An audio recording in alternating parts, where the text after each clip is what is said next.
રાબેતા મુજબ આદિ અનાદિથી જ્યારથી સૃષ્ટિનું નિર્માણ થયું છે ત્યારથી માંડી આજ સુધી અહીં જે કાંઈ મનુષ્ય સ્વરૂપે આવ્યા છે, કોઈ પણ સ્વરૂપે આવ્યા છે, 84 લાખ યોનિની અંદર પછી કોઈ પણ સ્વરૂપ દરેકનું પરિવર્તન છે. એ વાત નિશ્ચિત છે.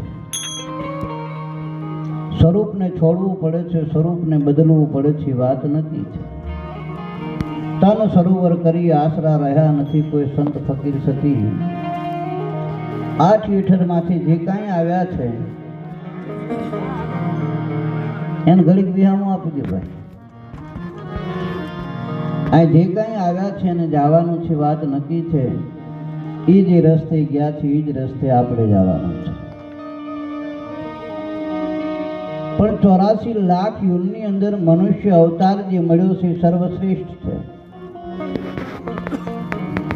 બાકીની જે કાંઈ યોનિઓ છે એ તો કર્મ ભોગવવા માટેની છે. એની અંદર એ સૂઝબૂઝ નથી, એને ખુદને ખબર નથી હું કોણ છું. પછી ચાહે જંગલનો સિંહ હોય, ગાય હોય કે કોઈ પણ પ્રાણી પશુ પંખી ગમે તે હોય, એને ખુદને ખબર નથી કે મારું શું સ્વરૂપ છે, હું કોણ છું. આ દરેકે દરેકને નક્કી કરવા વાળો હોય તો સાહેબ આ માણસ છે. તો આપણા જ્યારે આ આત્માને આ ચેતનાને આવું ઘર મળ્યું હોય, આવી યોનિ મળી હોય, આવો દેહ મળ્યો હોય, તે છતાં જો આપણે નક્કી ન કરી શકીએ કે હું કોણ છું, ક્યાંથી આવ્યો ને ક્યાં જવાનો છું. દરેક મહાપુરુષોએ વાણી દ્વારા, સત્સંગ દ્વારા, કથા કીર્તન દ્વારા દરેક આત્માઓને એ જ સમજ આપી છે કે કોણ છે જે મનુષ્ય અવતાર લઈને આવ્યો છે, કાંઈક કમાણી કરી લે, આ જન્મારાને તું સફળ કરી લે. બાકી આપણું જે બચપન જતું રહ્યું, યુવાની આવી, કો આપણે તો છીએ જ. પરિવર્તન થઈ ગયું. હવે એ બચપન ગોચ્યું જડે નહીં કે જડે. એ બચપનમાંથી યુવાની આવી, બચપન જતું રહ્યું, યુવાની જતી રહી, બુઢાપો આવી ગયો. આપણે છીએ તથા બુઢાપો છે. ચેતના હતી છે અને રહેવાની છે. પરિવર્તન એ કુદરતનો નિયમ છે. તો એક દી આ શરીર આને છોડવાનું છે, વાત નક્કી છે. પણ જ્યાં સુધી આ શરીર છે ત્યાં સુધી જો એ કાંઈક એવું નક્કી કરી લે, કોઈ સદગુરુ મહારાજનું શરણ પકડી લે, કોઈ સંતનું સાનિધ્ય પકડી લે, તો જ આ સમજાય એવું છે અને તો જ લેખે લાગે એવું છે. બાકી તો જગતની અંદર આવ્યા છીએ આહાર નિંદ્રા ને મૈથુન, આના માટે તો આખું જગત મથે છે સાહેબ.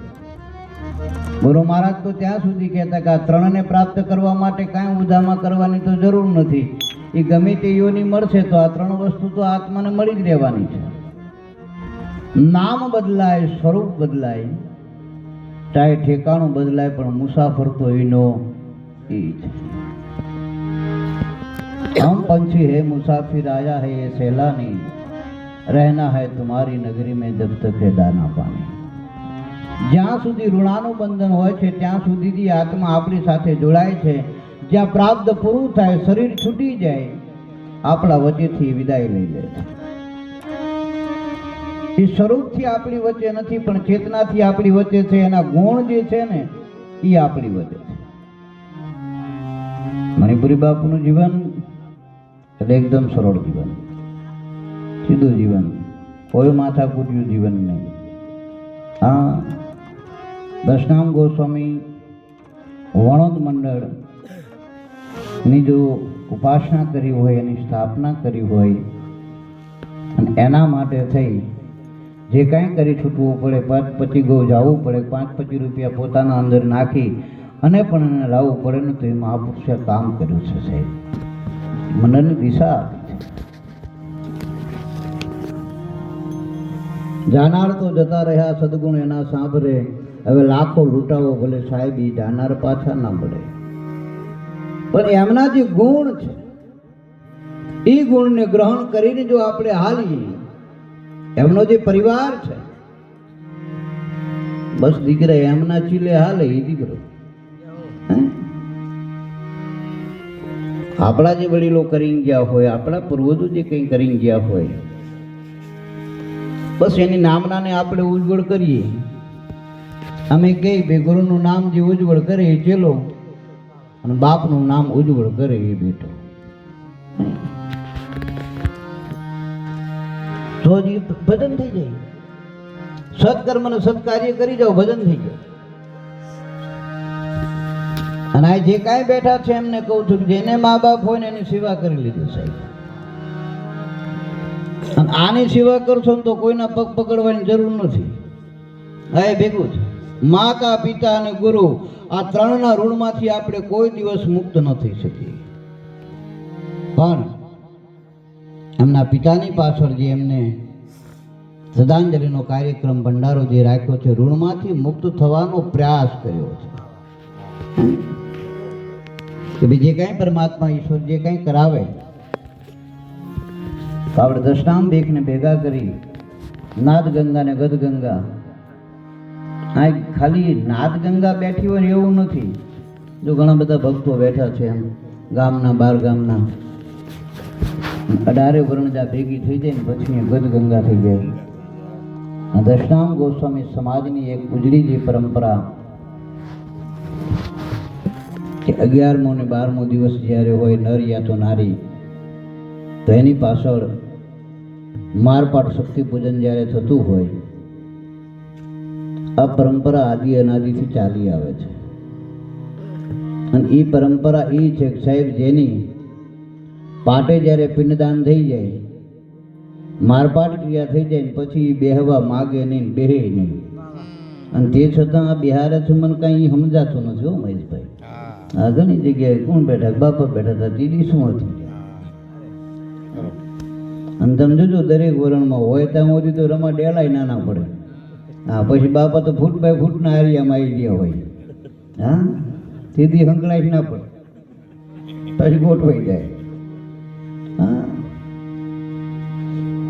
પણ हमने જે આશાબેન જે ભજન ગાયું, મુझे मेरी मस्ती कहाँ लेके आई, अपने सिवा है कुछ नहीं, बस आनंद ही आनंद है, सिवा कुछ नहीं. હા, ક્યાંક આપણને રુચિકર ભોજન મળી જાય, રુચિકર વ્યક્તિ મળી જાય, રુચિકર વાત મળી જાય, મજા આવે, આનંદ ના આવે. આનંદથી ભીતરની વસ્તુ છે. કારણ કે એ મજા છે ને પાછી 2-4 દાડા પછી ઓસરી જી હોય એમ. હા, મજા ઉતરી જાય. આનંદ જે ભીતરથી આવે ને ક્યાંય ન જાય. એ આનંદ ત્યારે આવે કે સદગુરુ મહારાજનું કોઈ શરણ મળી જાય, એના શબ્દ સાથે જો સુરતા લાગી જાય અને એ શબ્દને હૃદયમાં મૂકી, ગુરુ મહારાજના વચનને હૃદયમાં મૂકી અને જો એના ચરણની અંદર સમર્પિત કરી દે, તો એક જગ્યાએ એવી ઠેકાણું બતાવી દે કે તારી સુરતાને ક્યાં રાખવી છે, આનંદ ક્યાં છે.